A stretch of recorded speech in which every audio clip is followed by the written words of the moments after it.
গল্পটি এক ধনী ব্যক্তির, যে জঙ্গলে নির্মাণ কাজ করে একটি বিল্ডিং বানাতে চায়। কিন্তু তার এই কাজের মাঝে এক সুন্দরী মেয়ে চলে আসে এবং তাকে জঙ্গলের গাছপালা কাটতে বাধা দেয়। এটা দেখে সেই ব্যক্তি তার লক্ষ্য পূরণ করার জন্য মেয়েটিকে তার প্রেমে ফাঁসিয়ে ফেলে এবং রাত দিন তার গুহায় বিস্ফোরণ ঘটায়। এবং সেই ব্যক্তি মেয়েটির সাথে এমন এমন কাণ্ড করে যা দেখার পর আপনিও নিজেকে বিলকুল ধরে রাখতে পারবেন না। বন্ধুরা, গল্পটি খুবই দুর্দান্ত, তাই ভিডিওর শেষ পর্যন্ত জুড়ে থাকুন। সিনেমার শুরুতে আমরা লিসা নামের এক সুন্দরী মেয়েকে দেখি। লিসা ছোটবেলা থেকেই গাছপালা খুব পছন্দ করত। সে প্রতিদিন জঙ্গলে গিয়ে সব জানোয়ারদের যত্ন নেয়। একইভাবে একদিন যখন লিসা জঙ্গলে যায়, তখন সে দেখে যে জঙ্গলে কিছু লোক গাছপালা কেটে সেখানে নির্মাণ কাজ করছে। লিসা যখন তাদের সাথে এই বিষয়ে কথা বলে, তখন এক কর্মী লিসাকে জানায় যে তারা এই জঙ্গল কেটে এখানে একটি হোটেল বানাতে চলেছে। কর্মীর কথা শুনে লিসা তাদের এই সমস্ত কিছু বন্ধ করতে বলে, কিন্তু তারা লিসার কথা শোনে না।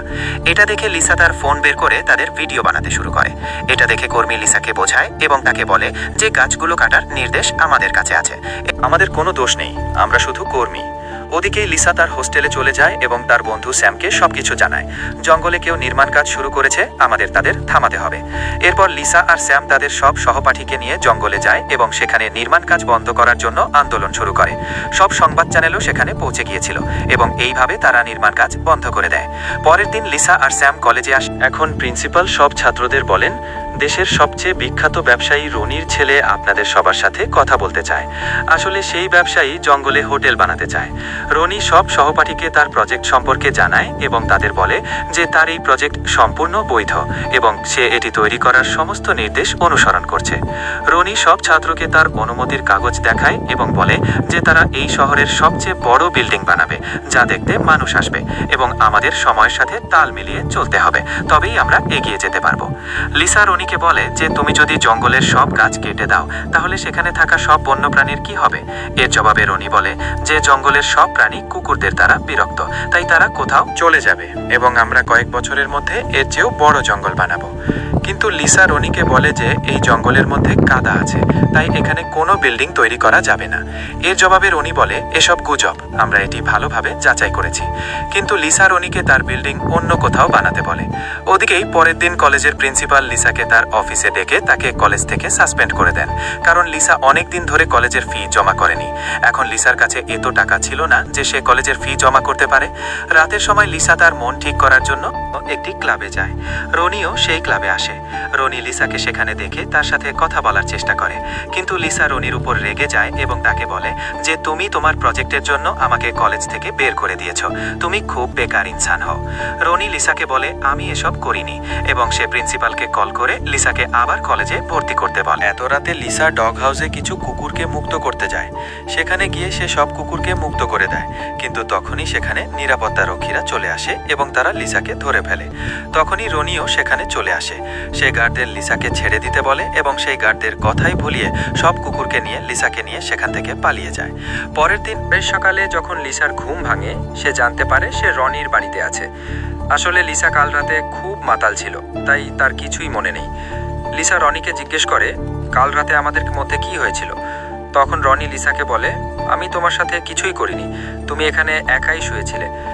এরপর লিসা তাড়াতাড়ি জামা কাপড় পরে সেখান থেকে চলে যেতে শুরু করে, কিন্তু রনি লিসাকে বলে তুমি যা খুশি করতে পারো, কিন্তু জঙ্গলের নির্মাণ হবেই। পরের দিন রনি লিসাকে পটাতে তাকে গাড়ি উপহার দেয়, কিন্তু লিসা রনিকে সেখান থেকে চলে যেতে বলে। পরের দিন লিসা যখন জঙ্গলে যায়, তখন সে সেখানে রনিকে দেখতে পায়। লিসা রনিকে বলে তুমি আমার পিছু করছো কেন? এর জবাবে রনি লিসাকে বলে আমি তোমার একটি ভিডিও দেখেছি যেখানে তুমি আমার সম্পর্কে উল্টোপাল্টা কথা বলেছো, কিন্তু তুমি আমার সম্পর্কে কিছুই জানো না, আমি কত ভালো একজন মানুষ।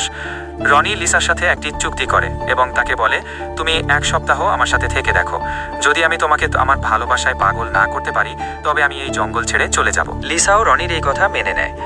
বাড়ি এসে লিসা এই সমস্ত কথা স্যামকে বোঝায়। স্যাম লিসাকে রনির কাছে যেতে বারণ করে। লিসা তাকে বোঝায় আমাকে এই জঙ্গলকে বাঁচাতে হবে, আর ব্যাসেও 7 দিনেরই তো ব্যাপার, আমি আবার এখানে ফিরে আসব। পরের দিন লিসা রনির বাড়ি যায় রনি লিসাকে ভেতরে আসতে বলে। লিসা রনিকে জানায়, আমি একটি কন্ট্রাক্ট বানিয়েছি যাতে আমার কিছু শর্ত আছে। রনি তাকে না জিজ্ঞেস করেই তাতে হাতও লাগাবে না। রনি লিসার এই শর্তটি মেনে নেয়। পরের দিন সকালে রনি লিসাকে তার বাড়ি দেখায়। লিসা দেখে রনি তার বাড়িতে অদ্ভুত অদ্ভুত জিনিসপত্র রেখেছে। রনি লিসাকে একটি ডিভাইস দেয় এবং তাকে সেটি সবসময় নিজের কাছে রাখতে বলে। পরের দিন লিসা তাকে কলেজে নিয়ে যায়। লিসার আজ পরীক্ষা ছিল, তাই যখন সে পরীক্ষা দিতে বসে রনি সেই ডিভাইসটি অন করে দেয়, যার ফলে লিসা নিজের ওপর নিয়ন্ত্রণ হারিয়ে ফেলে এবং তার পরীক্ষা খারাপ হয়। এরপর লিসা বাড়ি এসে রনির উপর রেগে যায় এবং তাকে বলে, তুমি কি চাও, তোমার কি চাই তা তুমি আমাকে বলতে পারো, কিন্তু আমাকে পারেশান করার দরকার নেই। এর জবাবে রনি বলে, আমি তোমার আসল রূপ দেখতে চাই। এই বলে সে সেখান থেকে চলে যায়। পরের দিন রনি লিসাকে নানা রকম পোশাক পরিয়ে দেখতে থাকে, কারণ তাকে লিসাকে নিয়ে কোথাও যেতে হতো। কিন্তু লিসার রনির কোনো পোশাকই পছন্দ হয় না। এবার রনি লিসাকে একটি শো দেখাতে নিয়ে যায়। সেখানে রনি লিসার বুলবুলের সাথে কিছু হরকত করতে থাকে, তাই লিসা জোরে জোরে চিৎকার করার নাটক করে। এটি দেখে রনি লিসাকে তাড়াতাড়ি বাইরে নিয়ে আসে। সেখান থেকে যাওয়ার সময় রনি লিসাকে গাড়ি চালাতে বলে। গাড়িতে তারা দুজনে রোমান্টিক হতে থাকে এবং লিসা খুব দ্রুত গাড়ি চালায়। পরের দিন রনি লিসাকে তার সাথে পেইন্টিং বানানোর জন্য নিয়ে যায়। ওখানে ওরা একে অপরের পেইন্টিং বানায়। পরের দিন রনি লিসাকে তার মায়ের টেটের সাথে দেখা করাতে নিয়ে যায়। ওখানে ওরা লিসার মায়ের টেটের সাথে দেখা করে। লিসা তার মায়ের টেটের সাথে দেখা করে খুশি হয় না, কারণ তার বাবা তার মা মারা যাওয়ার পর দ্বিতীয় বিয়ে করেছিল। ওরা যখন ডিনার করছিল তখন লিসার বাবা লিসার সাথে কথা বলার চেষ্টা করে, কিন্তু লিসা তার বাবার সাথে কোনো কথা বলে না এবং উঠে চলে যায়। রনিও এলিয়ার সাথে কথা বলতে যায়, তখন লিসা তাকে সেখান থেকে চলতে বলে।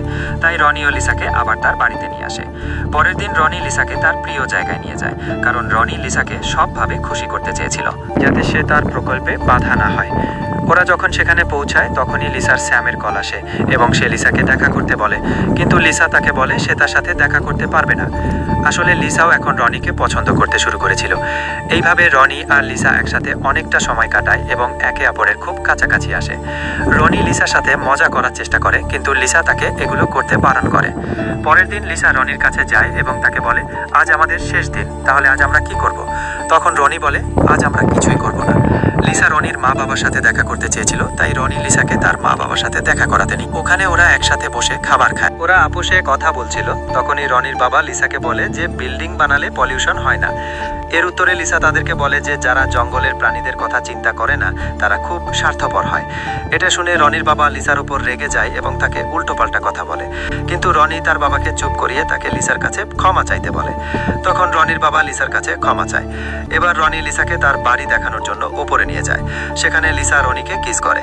এরপর তারা দুজনে একসাথে মজা করে। আর এখানে আমরা জানতে পারি লিসা এখন পুরোপুরি রনির প্রেমে পাগল হয়ে গেছে, তাই সে তার শর্ত হেরে যায় এবং রনি এখন জঙ্গলে बिल्डिंग बनाते पारे। वही এখন লিসার ঘর आ जाती है और वो बहुत दुखी होती है। दूसरी तरफ রনিও তার প্রকল্পের প্রস্তুতি শুরু করে, কিন্তু সে জানতে পারে তার বাবা তাকে মিথ্যে বলেছিল। যে জমিতে বিল্ডিং বানাতে চায় সেখানে আসলে জলাভূমি রয়েছে। পরের দিন রনির বাবা তার সাথে দেখা করতে আসে। রনি তার বাবার উপর খুব রেগে যায়। রনির বাবা তাকে বোঝানোর চেষ্টা করে, কিন্তু সে তার একটা কথাও শোনে না এবং তাকে বলে, আমার তোমার সাথে কোনো সম্পর্ক নেই, এখন তুমি জাহান্নামে যাও। এরপর রনি লিসার সাথে দেখা করার জন্য জঙ্গলে যায়। রনি লিসাকে বলে, আমি এখন এখানে কিছুই করব না, কারণ আমার প্রজেক্ট ক্যান্সেল হয়ে গেছে। আমি তোমাকে খুব ভালোবাসি এবং আমি এখন এখান থেকে চলে যাচ্ছি। রনি লিসাকে গুড বাই বলে সেখান থেকে চলে যায়।